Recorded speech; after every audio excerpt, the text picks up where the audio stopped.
ধর্মমন্ত্রী ছিল, সেই বেয়াদবপন্থ মিজানুর রহমান আল আজহারিকে বিরোধিতা করেছিল সংসদে দাঁড়িয়ে।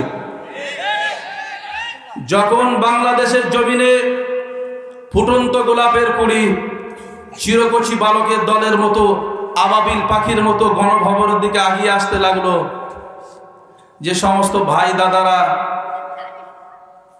আবু সাইদদের মতো ছেলে যারা ছিল তাদের বুকে গুলি চালিয়েছে, বন্ধু আজকে আপনারা কোথায় আমি দেখতে চাই। আজকে কোথায়? বিনা কারণে মামুনুল হক, আমির হামজার মতো ইসলামিক ইন্টারন্যাশনাল স্কলারদেরকে আপনারা আটকে রাখলেন।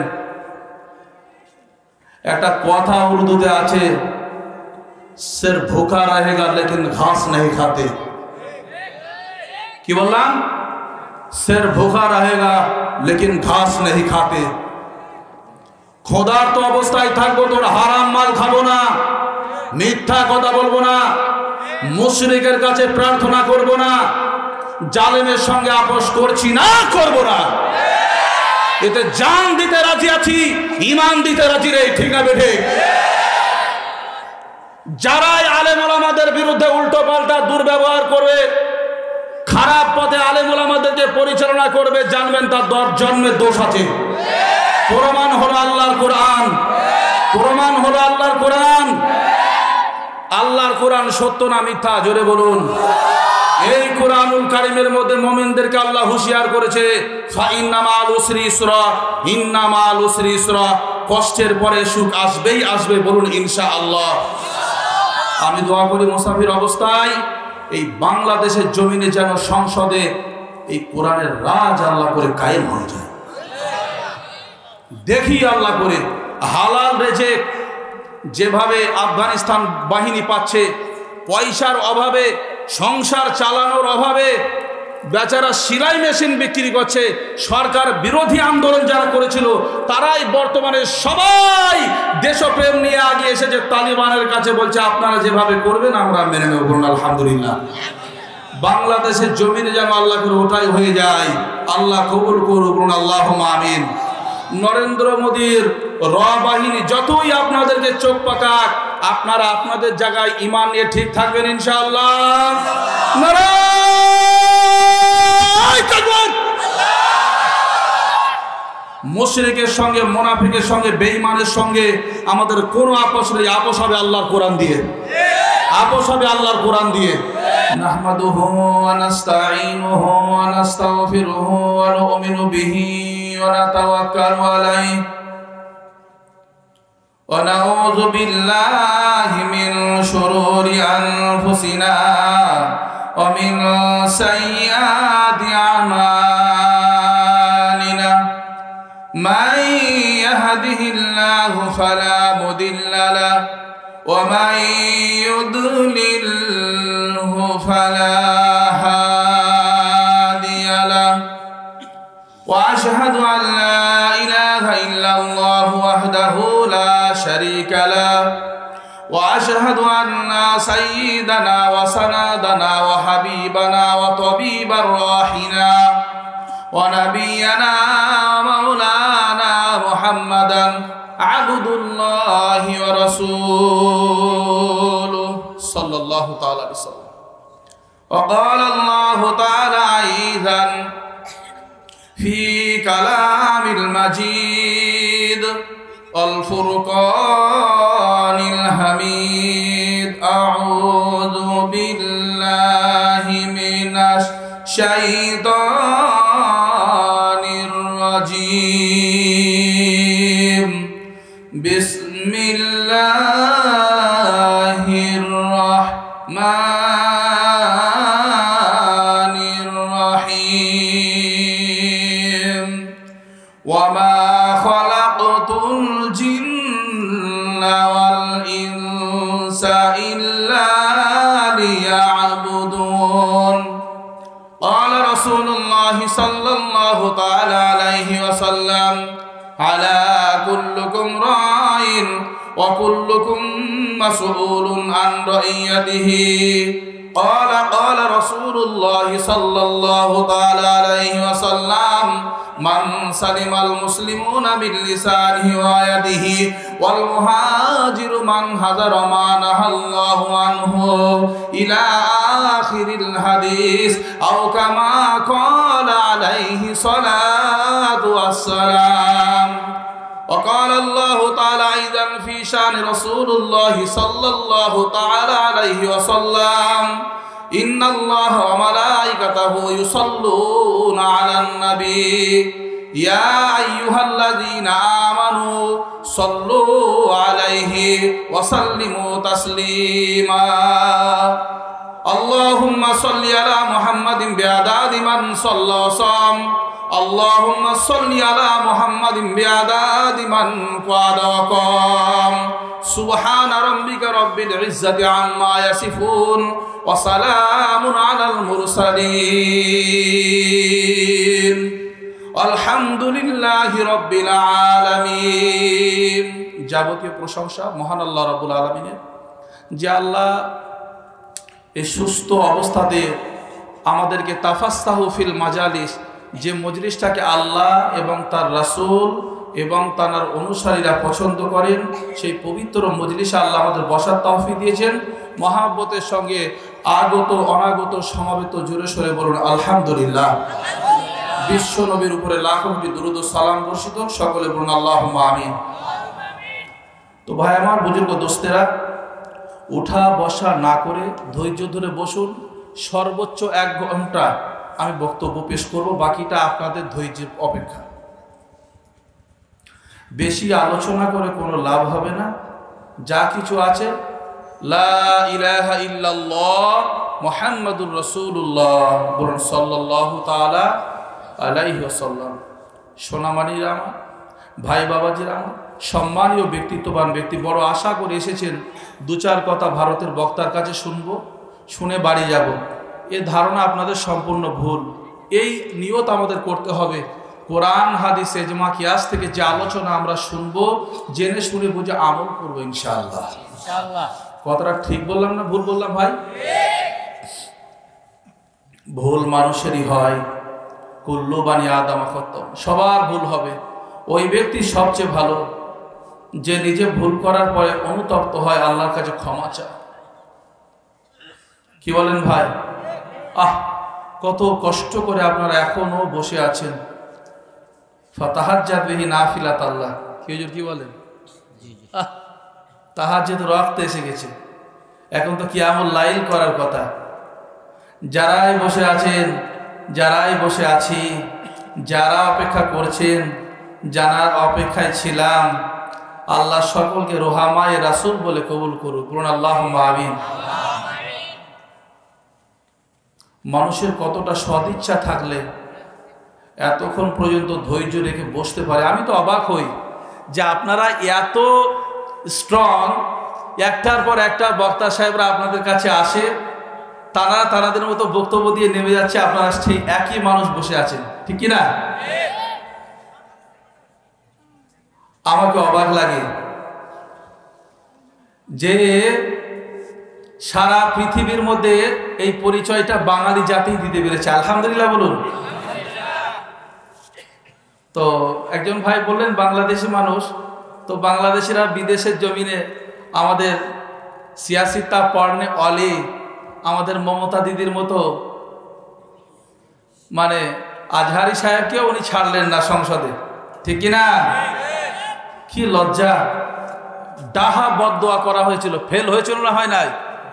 ফেল হয়েছিল না হয় নাই? একটা বক্তা তার বিরুদ্ধে কথা বলাতে তাকে জামার কলার ধরে হিঁচড়িয়ে এই লীগ বাহিনী তাদেরকে নামিয়েছে, ঠিক না বেটি বলেন? এই হারামজাদা মার্কা সরকার যে ক্ষমতায় ছিল বাংলাদেশে, এই বেয়াদবরা আমারও একটা মেহফিল বানচাল করেছিল। সে সময় আমিও বদদোয়া করেছিলাম যে আল্লাহ, তোমার রসুল তো সত্যবাদী, আর যদি সত্যিকারে মুহাম্মদ সাল্লাল্লাহু আলাইহি ওয়াসাল্লাম সত্যবাদী হয়ে থাকে, আমার হায়াত থাকাকালীন এই জালেম সরকারের পতন দেখতে চাই। হয়েছে না হয় নাই? বলেন আল্লাহু লা ইয়াহদিল কওমাজ জালিমিন, জালেম কওমকে আল্লাহ হিদায়াত দেয় না। শালারা এত বড় জালেম, ঢাকা যেটা বড় জামে মসজিদ, কি মসজিদ ভাই? বাইতুল মুকাররম, খতিব পর্যন্ত পাঠিয়েছে। ওকে শালা বলবো না বোনাই বলবো বলেন? বলছে শালার বেটা শালা, কত রাগ। সোনার মানিকেরা আমার, সোনার চাঁদেরা, হাসির খোরাক দিতে আসি নাই। আল্লাহ রাব্বুল আলামিন কোরআনুল কারীম দিয়ে আমার রাসূলুল্লাহকে বললেন, সারা বিশ্ববাসীকে ঘোষণা দাও, আতিউল্লাহ।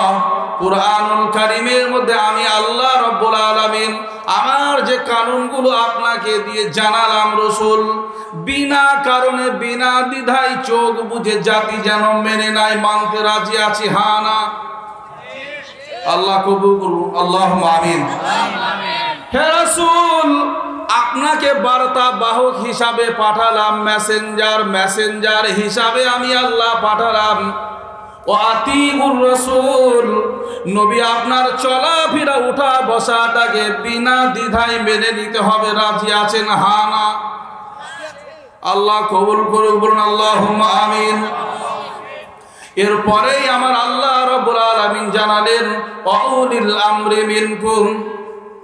ও দুনিয়ার মানুষেরা, আমি আল্লাহ রাব্বুল আলামিন আমার কোরআন সম্পর্কে যারা অবগত হবে, যারা আমার রাসূলুল্লাহর হাদিস যারা জেনে শুনে বুঝে আমল করবে, যারা শায়েখ হবে, যারা মুআল্লিম হবে, তাদের তোমরা অনুকরণ করবে।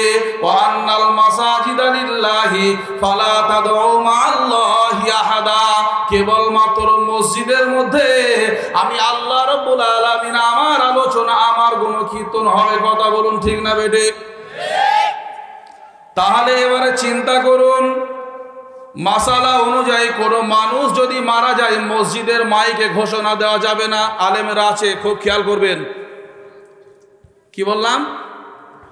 মানুষ মারা গেলে মসজিদের মাইকে ঘোষণা দেওয়া যাবে না, কিন্তু কাল অনুযায়ী, হাল অনুযায়ী আমরা অনেক জায়গাতে মসজিদের মাইকে মানুষ মারা গেলে ঘোষণা দিই না, হ্যাঁ না উত্তর দেবেন। যদি আলোচনা এটাই হয়, আমার কথায় কষ্ট পাচ্ছেন নাকি? যদি আলোচনা এটাই হয় কাল হাল অনুযায়ী কিছু কিছু ক্ষেত্রে মেনে নেওয়া যায়, তাহলে বাইতুল মুকাররম মসজিদের এলাকার আশেপাশে কোন একজন আলেম ইন্তেকাল হয়েছেন, তার নামটা বাইতুল মুকাররম মসজিদের লীগ বাহিনী ইমামকে বলা হলো, হুজুর ঘোষণাটা দয়া করে আপনি দেবেন, আর জানাজাটা আপনি পড়াবেন। বলে জানাজাও পড়াবো না, ঘোষণাও দেবো না, মসজিদ তোমার বাপের না তোমার 14 পুরুষের? রাগ করছেন ভাই? কত বড় হারামজাদা হলে এই কাজ করতে পারে? আমার বাড়িতে ব্রডব্যান্ড কানেকশন আমি দেখি আর হাসি, অবাক হই। অতুল্লিম বাদা যালিকা জানিম, আল্লাহ আস্তাগফিরুল্লাহ। আমার কিছু করার নেই, আল্লাহই বলেছে। এই ছোট ছোট করে কোরআন দিয়ে বলে যাচ্ছি তো, ওষুধ যারা বোঝার তারা ঠিক বুঝে যাচ্ছেন। ও একজন ভদ্রলোকের সঙ্গে পরিচয় হলো, উনি বললেন ইসলামিক ফাউন্ডেশনে জব করতেন, উনি এখন এক্স অবসর নিয়েছেন। অনেক মানুষ আমার আলোচনা শোনে। শুনুন, ব্যক্তিগত কাউকে হিট করা, ইনসাল্টিং স্পিচ থ্রো করা, এটা আমার এবং আমাদের কাজ নয়, ঠিক না বেঠি? Always Muslim community another to another, let us came together. আমরা দলমত নির্বিশেষে একসঙ্গে চলবো ইনশা আল্লাহ। বলুন ইনশা আল্লাহ তাবারাক ওয়া তাআলা। ভারতের অবস্থাও ভালো নয়, বাংলাদেশের রাজনৈতিক অর্থনৈতিক অবস্থাও ভালো নয়। হাদিয়া যা 2-4 পয়সা পাই, ভাঙিয়ে যা পাই, শুনে আপনাদের হাসি লাগবে। ওই হাদিয়ার মহতাজ আশিকি নাই, আশিকি আল্লাহ এবং তার রাসূলের আশিক আল্লাহ। সবাইকে এই রকমই বানিয়ে দিক, বলুন আল্লাহুম্মা আমিন। খুব বাজে লাগে, খুব দুঃখ লাগে। একটা মাদ্রাসার জলসা দিতে গেলে আমি ইদানিং নিয়ম করেছি বিগত 3 বছর থেকে, যে প্রকাশ্য দিবালোকে কোনো জায়গাতে মাদ্রাসার উন্নয়নের জন্য চাঁদা নয়। কথা বোঝা গেছে? প্রকাশ্য দিবালোকে মাদ্রাসার জন্য, মাদ্রাসার উন্নয়নের জন্য কোনো চাঁদা নয়। তা যখন খাতা অডিট হয়, আপনাদের দেশে হয় তো হুজুর নাকি? জি জি জি, খাতা অডিট হয় কি না? তো অডিটের সময় আমাকে তো টাকা পয়সা জমা দিতে হয়। আমি টাকাগুলো দিয়ে আমাকে বলে, আপনি তো শুধু মোটরসাইকেল নিয়ে ঘুরেই বেড়ালেন, 4 চাকা নিয়ে দৌড়েই বেড়ালেন, আদায় করলেন কখন? Digital world, digital collection. কি বললাম? Digital world, digital connection. এই কানেকশনের সময় ওই ফোনে ফোনে আমরা ইনশাআল্লাহ করে নেব। আমাদের ধরন আমরা একটু চেঞ্জ করব, বলুন ইনশাআল্লাহ। আমাদেরকে ফকির বলা হয় জানেন? বেয়াদব, এই ফকির মার্কা বক্তা আলেমগুলো যদি না থাকতো, তোমার বাপ তোমার মায়ের কাছে শুয়ে তোমাকে যে দুনিয়ায় নিয়ে এসছে, এটা হালাল ভাবে হতো না। রাগ করছেন? মারবেন, মারেন। মার খেয়েছি, মার দিতে শুরু করেছি আফগানিস্তান থেকে। এখন শুধু এই বাংলাদেশ আর ভারত ছেড়ে মোনাফেকদের আর নাস্তিকদের পালিয়ে যাওয়ার পালা। কোথায় গেল সেই বেয়াদব আসাদ নূর? কোথায় গেল রাশেদ খান মেনন? কোথায় গেল মাহিয়া মাহি? দিদিবরি এখন এবারে নাচটা দেখাচ্ছেন না কেন? মমতা দিদিকে তো আর খবরই পাওয়া যায় না। বলে উনি নাকি বুখারী, আবু দাউদ, ইবনে মাজাহ, নাসাই, তিরমিজি, মুসলিম, বুলুগুল মারাম, রিয়াদুস সালিহিন, ইবনে হিব্বান, ইবনে খুজাইমা, আরো কত কি। বড় লজ্জাজনক ব্যাপার, তখনকার দিনের যে ধর্মমন্ত্রী ছিল সেই বেয়াদব পর্যন্ত মিজানুর রহমান আল আজহারীকে বিরোধিতা করেছিল সংসদে দাঁড়িয়ে। যখন বাংলাদেশের জমিনে ফুটন্ত গোলাপের কুড়ি চিরকচি বালকের দলের মতো, আবাবিল পাখির মতো গণভবনের দিকে আগিয়ে আসতে লাগলো, যে সমস্ত ভাই দাদারা আবু সাইদদের মতো ছেলে যারা ছিল তাদের বুকে গুলি চালিয়েছে, বন্ধু আজকে আপনারা কোথায় আমি দেখতে চাই। আজকে কোথায়? বিনা কারণে মামুনুল হক, আমির হামজার মতো ইসলামিক ইন্টারন্যাশনাল স্কলারদেরকে আপনারা আটকে রাখলেন। একটা কথা উর্দুতে আছে, সির ভুখা রহেগা লেকিন ঘাস नहीं খাতে। কি বললাম? সির ভুখা রহেগা লেকিন ঘাস नहीं খাতে। ক্ষুধার্ত অবস্থায় থাকবো, তোর হারাম মাল খাবো না, মিথ্যা কথা বলবো না, মুশরিকের কাছে প্রার্থনা করব না, জালেমের সঙ্গে আপোষ করছি না, করব না। এতে জান দিতে রাজি আছি, ঈমান দিতে রাজি রে, ঠিক না বেঠে? যারাই আলেম ওলামাদের বিরুদ্ধে উল্টো পাল্টা দুর্ব্যবহার করবে, খারাপ পথে আলেম ওলামাদেরকে পরিচালনা করবে, জানবেন তার 10 জন্মের দোষ আছে। প্রমাণ হলো আল্লাহর কোরআন, প্রমাণ হলো আল্লাহর কোরআন। আল্লাহর কোরআন সত্য না মিথ্যা? জোরে বলুন।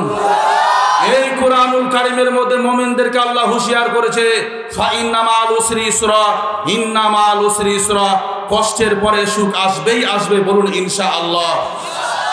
আমি দোয়া করি মুসাফির অবস্থায় এই বাংলাদেশের জমিনে যেন সংসদে এই কোরআনের রাজ আল্লাহ করে কায়েম হয়ে যায়।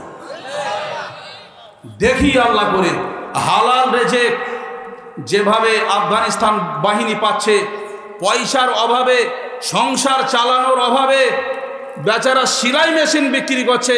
সরকার বিরোধী আন্দোলন যারা করেছিল তারাই বর্তমানে সবাই দেশপ্রেম নিয়ে আগিয়ে এসেছে, তালিবানের কাছে বলছে আপনারা যেভাবে করবেন আমরা মেনে নেব। বলুন আলহামদুলিল্লাহ। বাংলাদেশের জমিনে যেন আল্লাহ করে ওটাই হয়ে যায়, আল্লাহ কবুল করুক, বলুন আল্লাহুম্মা আমিন। নরেন্দ্র মোদীর র বাহিনী যতই আপনাদেরকে চোখ পাকাক, আপনারা আপনাদের জায়গায় ঈমান নিয়ে ঠিক থাকবেন ইনশাআল্লাহ। নারায়ে তাকবীর। মুশরিকের সঙ্গে, মুনাফিকের সঙ্গে, বেঈমানের সঙ্গে আমাদের কোনো আপোষ নেই। আপোষ হবে আল্লাহর কোরআন দিয়ে, আপোষ হবে আল্লাহর কোরআন দিয়ে। বাপের বেটা হবে, সামনাসামনি টেবিলে বসতে হবে, রেজুলেশন লেখালেখি হবে। আমার সবচেয়ে বড় দুঃখ লেগেছে ত্রিপুরায় বাংলাদেশের দূতাবাসে হামলা হয়ে গেছে। আমি খুব ব্যথা পেয়েছি এটাতে। আমি একজন একটা বর্তমান ছাত্র হিসাবে আমি এত ব্যথা পেয়েছি নিউজটা দেখে, যে সরকার কোথায় পৌঁছে গেছে যে একটা দূতাবাসে হামলা হয়। শুনুন, ভারত যদি কোনোদিন আমাকে তাড়িয়ে দেয়, আমি বাংলাদেশের কাছে কোনোদিন আশ্রয় চাইতে আসবো না। জানি না, হয়তো আমার মৃত্যুটা আমি খুব কাছ থেকে দেখতে পাচ্ছি। হয়তো সেদিন আমাকে সৈয়দ কুতুব শাহ রহিমুল্লাহর মতো হতে হবে। ফাঁসির দড়ি গলায় পড়তে রাজি আছি। কোরআনের ফাইসালায় আমার ফাইসালা থাকবে ইনশাআল্লাহ। মরলে আজকেও মরতে হবে, কালকেও মরতে হবে। ইসমাইল হানিয়াকে মেরে দিলে, এহিয়া সিনোয়ানকে মেরে দিলে, ফিলিস্তিনের ভূমি তারা দখল আজ পর্যন্ত করতে পেরেছে?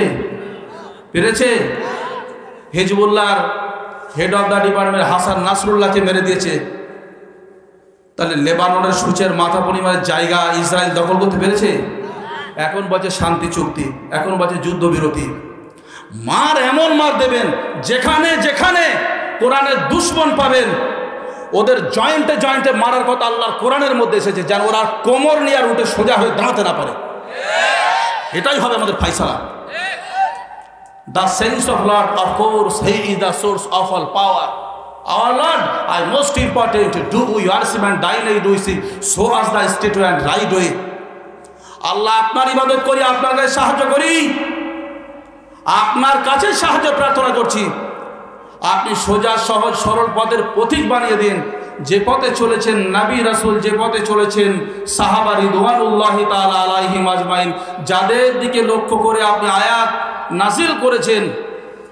নাযালা ইয়ানজুলু নুজুলান রাদিয়াল্লাহু আনহু ওয়া রাদু আনহু যালিকা লিমান খাশিয়া রাব্বা। বলুন সকলে চিল্লা আল্লাহু আকবার। জাতি আছে কোথায়? আজ বাংলাদেশ হাবুডুবু খেতে খেতে কোরআনের প্রেমে ফানা ফিল্লা যখন হয়ে গিয়েছে, ফানাফে রাসূল হওয়ার মাধ্যমে এই কোরআনের হাফেজদের কারণে গোটা বিশ্ব বাংলাদেশকে চিনতে শিখেছে। বলেন, ভারতের দালালরা যারা আপনাদের দেশ পরিচালনা করছিল, রাগ করলেন নাকি? ভারতের দালাল যারা আপনাদের দেশ যারাই পরিচালনা করছিল, তারা তো নামি দামি ইন্টারন্যাশনাল ইনস্টিটিউট খুলেছে, বড় বড় মহাবিদ্যালয় বিশ্ববিদ্যালয় বাংলাদেশের জমিনে আছে না নাই? ব্র্যাক ইউনিভার্সিটির একজন প্রফেসর, নামটা আমি ভুলে যাচ্ছি, সে মহিলার সাথে মহিলা বিবাহ হওয়া, পুরুষের সাথে পুরুষ বিবাহ হওয়া, এবং একটা পুরুষ মহিলা সাজতে পারে, মহিলা পুরুষ সাজতে পারে, এইরকম একটা বই নিয়ে যখন প্রকাশ্যে এরকম মঞ্চে ছিঁড়ে ফেললো, তাকে ব্র্যাক ইউনিভার্সিটি তাকে সরিয়ে দিয়েছিল না, দেয় নাই? ভদ্রলোকের নামটা আমি ভুলে যাচ্ছি, আসিফ মাহমুদ, আসিফ মাহতাব, ঠিক রাইট। বলুন, দেশ বাংলাদেশ চালাচ্ছে আমেরিকা, দেশ বাংলাদেশ চালাচ্ছে ইন্ডিয়া। আপনাদের লজ্জা করা দরকার। ব্রিটেন ইংল্যান্ডের সঙ্গে আমেরিকার ঝগড়া হয়েছিল, এখন ব্রিটেন ইংল্যান্ড কানাডা রাশিয়া সব এক হয়ে গেল। পাশের দেশ, যে দেশের সঙ্গে আপনারা একত্রিত ছিলেন ইউনূস সরকার আসার আগে, আপনারা কোনোদিন পাকিস্তানকে চাননি। এটা আপনাদের মহাভুল, চরম ভুল আপনাদের। এই একত্রিত পরবর্তীতে না হওয়ার কারণে এদেশ আরো 100 বছর পিছিয়ে গেছে। আপনারা মুখে তো বলেন ভারতের পণ্য বয়কট করা হোক, আরে মিয়া আপনি তো একটা ছোট্ট মোটর সাইকেলের ইঞ্জিনও তৈরি করতে পারেননি এত 52 বছরের মধ্যে, 57 বছরের মধ্যে। আপনার লজ্জা করে না? আজকে বাংলাদেশে আসার সময় 1 বোঝা ওষুধ আমাকে দিয়ে পাঠালো, অনেকগুলা স্যান্ডেল আমাকে দিয়ে পাঠাচ্ছে, নিয়ে যাবেন একটু দেশে দেবেন। আপনার দেশে ভালো স্যান্ডেল কেন তৈরি করা হয় না? আপনার দেশে ভালো ট্যাবলেট কেন তৈরি করা হচ্ছে না? 47% ট্যাক্স আগে সরকারকে দেওয়া হতো, তারপরে ওষুধ কোম্পানিগুলো বাজারে ওষুধ পাঠাতো। ভালো ওষুধ কোথায় পাবেন বলেন? আপনি আমার পশ্চিম বাংলায় চিকিৎসা নিতে কেন যাবেন? আমার পশ্চিম বাংলায় যেমন ভালো ডাক্তার পাওয়া যায়, আপনার দেশের ছেলেমেয়েরা সেরকম ভালো ডাক্তার কেন হতে পারে নাই বলেন? উত্তর দেন। রাগ করছেন এই কথাগুলো শুনে? এগুলো জানার দরকার আছে না নাই? ফারসে আইন মহিলাদের মধ্যে ভালো গাইনি স্পেশালিস্ট ডাক্তার তৈরি করা, আপনি করেননি কেন? কাপড় আলগা করতে ভারতে কেন যাবেন? ভারতের দালালি আর কতদিন করবেন? নিজের দেশ নিজের সামলান, এখনো সময় আছে। উদখুলু ফিস-সিলমি কাফা, পরিপূর্ণভাবে দ্বীন ইসলামের মধ্যে আসবো ইনশাআল্লাহ। রাজি আছি ইনশাআল্লাহ? লিল্লাহি তাকবীর। লক্ষ হাজার কোটি টাকা দিয়েও পাবেন না যে কথাগুলো বলে যাচ্ছি বন্ধু। এখনো সময় আছে, এখনো সময় আছে। দেশ চালানোর মতো করে চালান। লীগ বাহিনীর দালালেরা খুব সাবধান হয়ে যান। অনেক বাড়াবাড়ি করেছেন, এখন যদি বাড়াবাড়ি করেন অসুবিধা হয়ে যাবে। সময় টিভি অনেক কথাবার্তা বাড়াবাড়ি বাড়িয়ে ছড়িয়ে বলতো, রাত 12টায় তাদের ঈদের চাঁদ ওঠে। সময় টিভির আল্লাহর রহমত, যমুনা টিভিকে স্বাগতম জানাই। এই যমুনা টিভির কারণেই গোটা জাতি জানতে পারলো, গোটা দেশ জানতে পারলো যে দেশ বিক্রি হয়ে গেছে 3 ভাগে 2 ভাগ। দেশ তো মুখে বলছেন বাংলাদেশ, আরে মিয়া বিক্রি হয়ে গেছে, আপনি কি করবেন? প্রায় তো আমরা নিউজে শুনছি গৌতম আদানি বারবার চিঠি পাঠাচ্ছে ইলেকট্রিকের। আপনার দেশে ব্যক্তিগতভাবে কয়লা নিয়েছে, আপনি ইলেকট্রিক তৈরির আপনি সরঞ্জাম কিনে নিয়েছে, এইখানে পাওয়ার হাউস কেন তৈরি করেননি? বলেন, টাকা তো সবাই প্রতি মাসে মাসে ইলেকট্রিকের টাকা দিয়েছিলেন না, দেন নাই? বিল দিয়েছিলেন না, দেন নাই? টাকা পালিয়ে গেল, নিয়ে কিছু করতে পেরেছেন? হাই হতাশ, নাফসি নাফসি নাফসি নাফসি। এই কোরআন যদি প্রকৃতভাবে না মানেন, যেমন আপনার পয়সা লুটে নিয়ে পালিয়েছে, শয়তান আপনার ঈমান লুটে নিয়ে পালাবে, কিয়ামতের দিন জাহান্নামী হবে। এতগুলা কথা বলে একটা কথা লাস্টে ফিনিশিং দেওয়া হলো। এই কোরআনের রাত যদি এই দুনিয়ায় কায়েম করা না হয়, আল্লাহর রহমত আপনার উপরে কেন, কিভাবে, কিসের জন্য নাজিল হবে? আপনি যখন সূরা কাউসার তেলাওয়াত করেন, দুনিয়া থেকে আখিরাত, এই পৃথিবী থেকে আকাশ পর্যন্ত আপনার ভুল হয়ে যায়। কি বললাম? দুনিয়া থেকে আকাশ পর্যন্ত আপনার ভুল হয়ে যায়। ও মিয়া সাহেব, কিছুক্ষণ আগে বাচ্চাগুলো আল্লাহর কোরআন তেলাওয়াত করলো সুললিত কণ্ঠে। এই রকম সুললিত কণ্ঠ যদি বাচ্চাদের হয়, চিরকচি বালকের দল বিলদান মুখাল্লাদুনদের হয়, তাহলে জান্নাতের মধ্যে আমার আল্লাহ নিজেই কোরআনুল কারীমে সূরা আর রহমান শোনাবে, তাহলে তখন কত সুন্দর লাগবে। কথা বলেন। বাচ্চাগুলো শোনালো, যে বাচ্চাগুলোদেরকে ছোট ছোট এই কাপগুলো দেওয়া হলো, কত সুন্দর করে তেলাওয়াত শোনালো। এরকম ভাবে কোরআন আল্লাহ সকলকে তেলাওয়াত করার তৌফিক দিন, বলুন আল্লাহুম্মা আমিন। কত ভুল আপনি আমি নামাজের মধ্যে করি। সূরা ফাতিহা ছাড়া নামাজ হবে? ভাই আমার, বুজুর্গ দোস্তেরা, সূরা ফাতিহা যখন তেলাওয়াত করেন, বলেন আলহামদুলিল্লাহি রাব্বিল আলামিন। প্রথমেও বড় হায় ভর্তি। এই যে আলহামদুলিল্লাহি রাব্বিল আলামিন, যদি এই জায়গাটায় ছোট হায় হাওয়াজ হয়ে যায়, তাহলে তার মানে দাঁড়াবে দুনিয়ার জমিনে যত খারাপ জিনিস আছে, নোংরা জিনিস আছে, সব আল্লাহর জন্য, বলুন নাউজুবিল্লাহ। আর যদি হায় হুত্তি দিয়ে আওয়াজ তোলেন আলহামদুলিল্লাহি রাব্বিল আলামিন, তামাম শুকরিয়া, যাবতীয় প্রশংসা আমার আল্লাহর জন্য।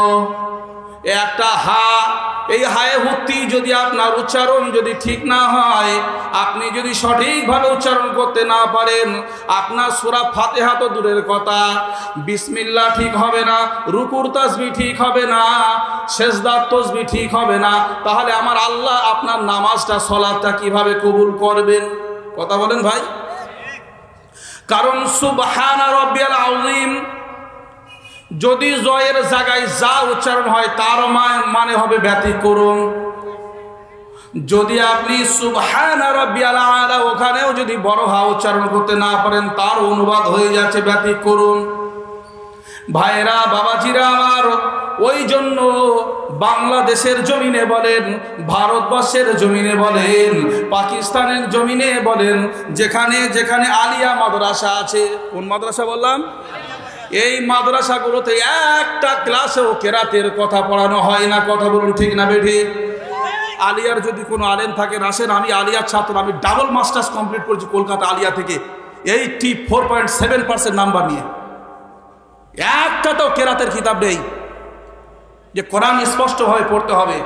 আজ এই ছোটখাটো যে মাদ্রাসায় তাফসীর আপনারা শুনতে এসেছেন, এই রকম মাদ্রাসাগুলোতে সামান্য পয়সার বিনিময়ে ওলামা হযরতরা যেভাবে খেদমত দিচ্ছেন, এই খেদমতের কারণে আপনার বাড়ির ছেলে এবং মেয়ে, ছেলে এবং বৌমা এরা পর্দা নাসিনার সঙ্গে আল্লাহর কোরআন শিখে প্রকৃতভাবে আল্লাহকে সন্তুষ্ট করতে পেরেছে। কথা বলুন ঠিক না বেটে?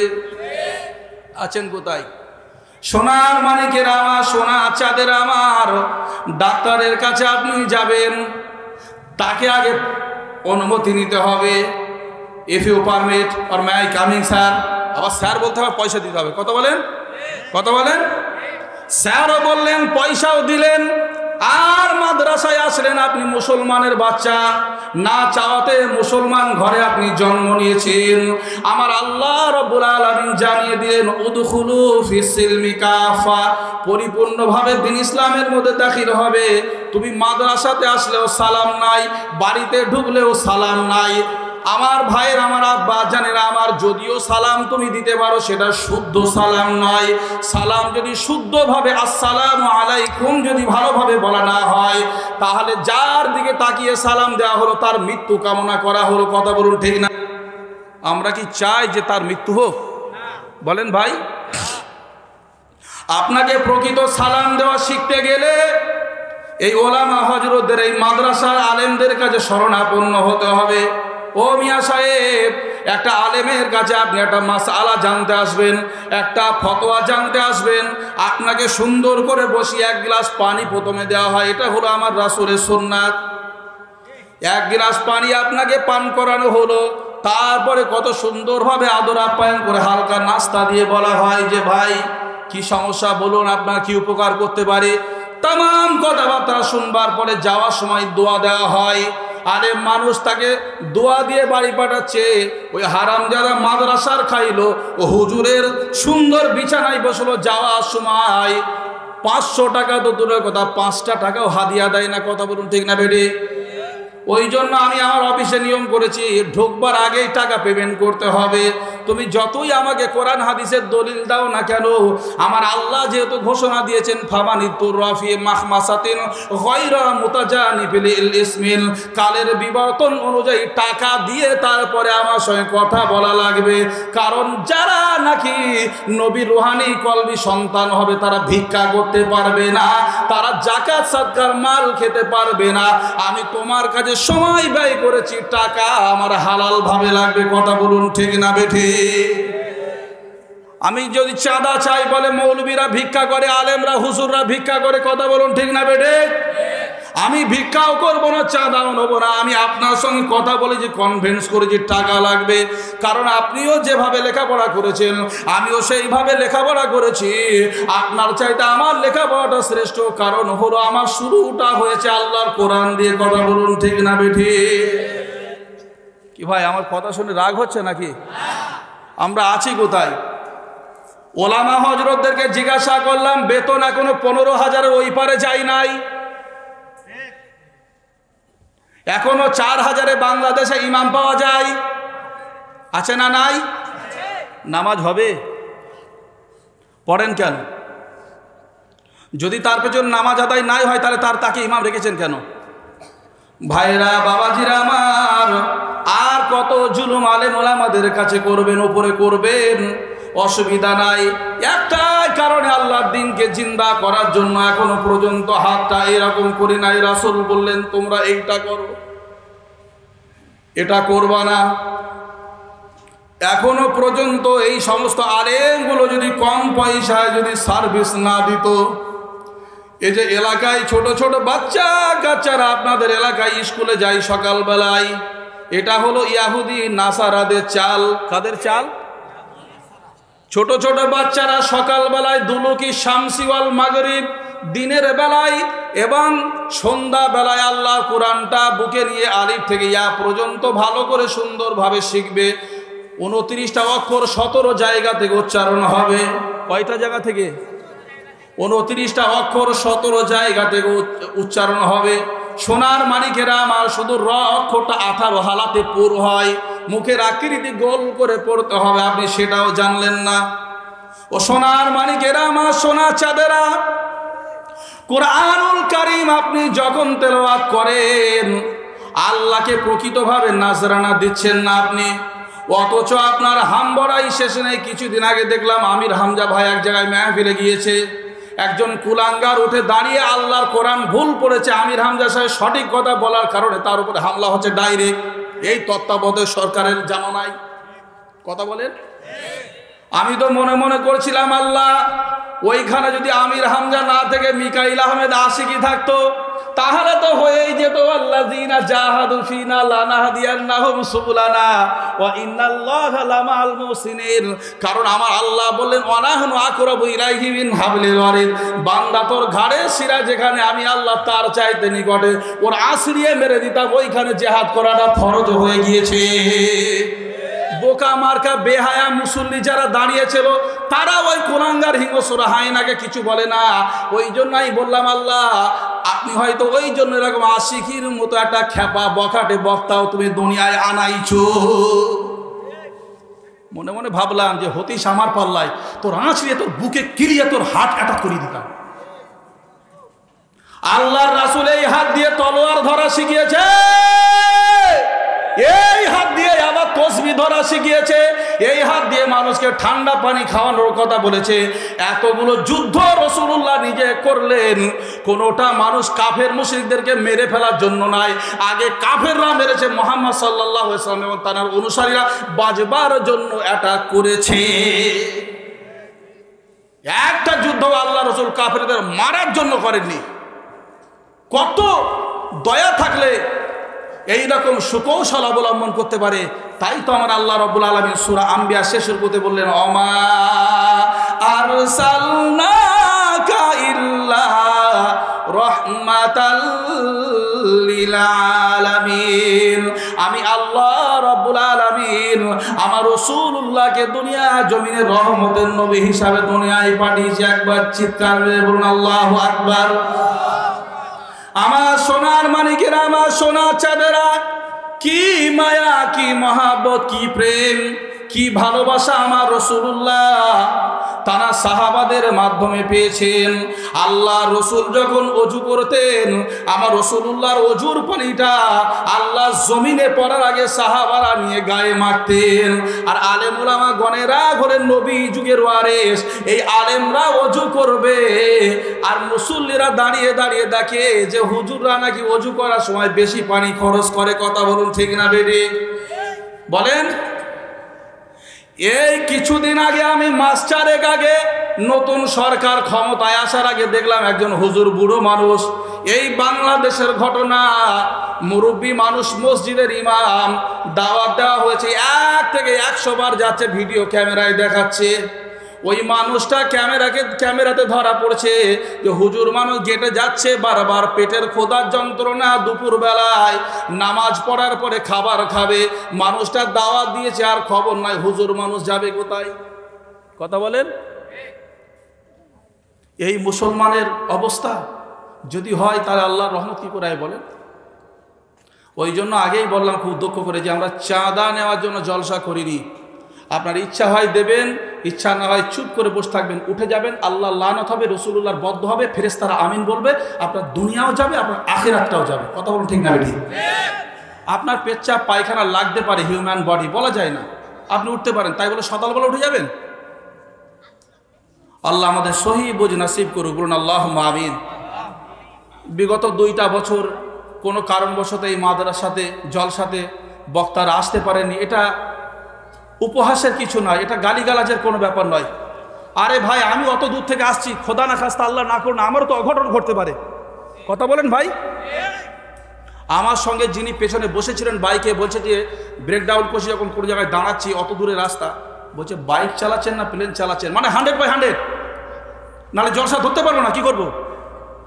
ওদিকে আনজারুল হুজুর বলছে গতকালকে আমাকে বৈকাল বলছে না আজকে পার হলাম, বলছে এখন সম্ভব? ভাই, আমরা বক্তা মানুষ, আমরা রাস্তায় চলি, গতকাল দুপুরে খাওয়া দাওয়া করেছি আর আজকে আপনাদের এখানে এসে খাওয়া দাওয়া করেছি, আমাদের কষ্ট আপনাদেরকে বুঝাতে পারলাম না। আপনারা আমাদেরকে অনেক খারাপ ভাবেন আমরা আসতে না পারলে। আপনাদের যেমন অসুবিধা থাকে, আপনাদের বাবা মা পরিবার যেমন আছে আমাদেরও আছে। আমাদেরও সুবিধা অসুবিধা হতে পারে। আমি মর্মাহত, গত বছরে ওলামা হজরতের সঙ্গে এলাকার যে বা যারাই এমনটা দুর্ব্যবহার করেছে তারা ঠিক করেনি। আপনাদের কি মনে হয় ঠিক করেছিল? যারা আসেনি তাদের অসুবিধা থাকতেই পারে। ভাই, আমি তো আল্লাহ করে হাজির হয়েছে, আল্লাহ নিয়ে এসছে, এতে আপনারা খুশি না বেজার? খুশি না বেজার? রোজা আসতে আর কদিন বাকি? তুই জোরে বলেন। মাস 3-এ কি মাস চলছে? আরবিতে কি মাস চলছে? কত তারিখ? হ্যাঁ, জামাতুল সানি কয় তারিখ? দেখেছি, মনে হয় সঠিকটাও বলতে পারলেন না। যাই হোক, মার্চের 1 তারিখ থেকে ইনশাআল্লাহ রোজা হবে। আল্লাহ যদি আমাদের হায়াতে বাঁচিয়ে রাখে, আমরা ইনশাআল্লাহ নতুন সালে রোজা ধরবো। আল্লাহ কবুল করুন, বলুন ইনশাআল্লাহ। এই যে নিয়ত করলাম, যদি আমরা মারা যাই রোজা রাখা সব ইনশাআল্লাহ পেয়ে যাবো। আল্লাহ কবুল করুন, বলুন আল্লাহুম্মা আমিন।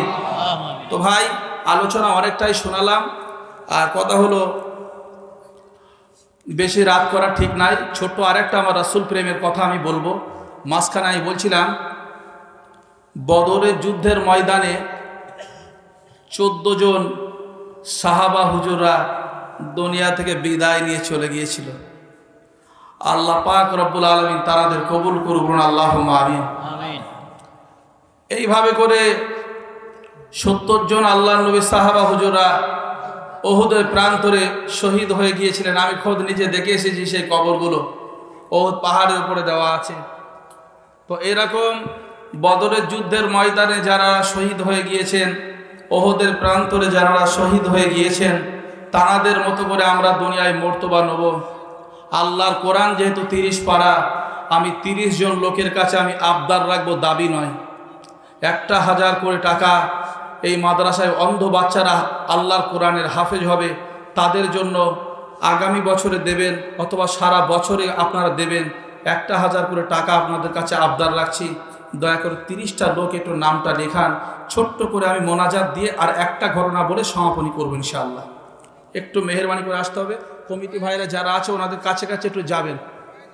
আচ্ছা, আমার বাবাজি ওই যখন থেকে আব্বাজান আমার বললেন 1000 দেবেন, আর এই 29টা লোক কারা আছে কমিটির মধ্যে, যারা ছোট ছোট বাচ্চাদেরকে হুজুর একটুখানি বলুন দয়া করে। 30টা লোক, আমার কথা এক, বাপ এক, জবান এক। 30টা লোক হয়ে গেলে আমি ইনশাআল্লাহ আলোচনা শুরু করব। একটু আল্লাহর ওয়াস্তে আপনারা দেবেন। 30টা লোক, একটু কাছে কাছে যেতে হবে খাতা নিয়ে। মিজান ভাই, এইখান থেকে হবে না দাদা, কাছাকাছি যেতে হবে, এটা আমাদের দায়িত্ব এবং কর্তব্য। গোলামে রাসূল, দেওয়ানায়ে রাসূল, একটু মেহেরবানি করে ছোট ছোট বাচ্চাদেরকে বলবেন, চলে যাবেন না, এখনই আখেরি মোনাজাত করে দেবো, আর কষ্ট দেবো না, একটু আপনারা দেবেন, সকলে সহযোগিতা করবেন। আর ইউটিউবার ভাইরা যারা আছেন, এখানে অপশানগুলো আপনারা একটু অফ করে দিলে সবচেয়ে ভালো হয় আমার। আবার কিছুক্ষণ পরে আপনারা চালু করবেন যখন ঘটনাটা বলবো। আমরা 30টা লোকের কাছে মাদ্রাসায় যে অন্ধ ছেলেদেরকে পড়ানোর নিয়ত যেহেতু যেটা করা হয়েছে, এদের একটু